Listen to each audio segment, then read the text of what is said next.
Hey, what's up? It's Evan from PhotoExtremist.com, and today we are going to learn how to make this picture. Now, you don't need any Photoshop for this, and you don't need actual fire or smoke. What we're going to be using is a mag light with a string attached to it. If you look here, we can see the setup. We've got my camera on a tripod. Now, the Apple is on this white board. This is a little tiny bit reflective material, but it's just a regular foam board that you can get at any office supply store. And of course, behind the whiteboard we have a black blanket for the background because I wanted the background totally black, and so I'm just using this right now. And now the camera settings, we're in manual mode. That's the best option for this type of thing. And we're on 8 seconds for the exposure time, f11 for the aperture value, and for the ISO we're using the lowest ISO possible because we don't want any grain in our image. We want to make it as clear and smooth as possible. And now the white balance is set to incandescent. That's also known as tungsten, and that is the same type of light that is being used in this light bulb right here.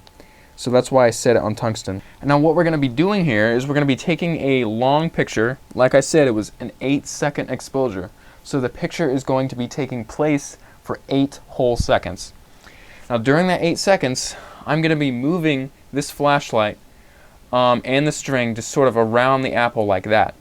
Now after a few times of just doing this, just moving the string around with the light on top of it, the exposure is going to come out so it looks like there's smoke coming above whatever object you're photographing. Alright, so here we are in the darkness getting ready to take the final picture. Now you may be wondering, what type of beam should you have? Should you want it on the wide angle beam, or should you smoothen it down into a single point?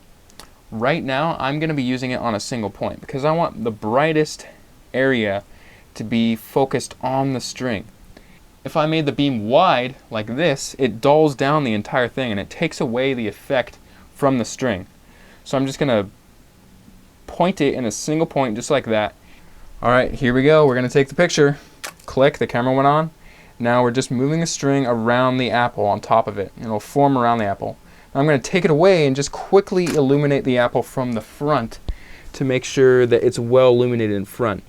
And bam, there we go. There's our smoking hot apple picture. Now you can do this with other objects. You can do it with your hand if you wanted to, which is pretty awesome because usually you don't see hands just smoking on fire. That's probably the most interesting object I can think of, but you can do it on any sort of object that you want to.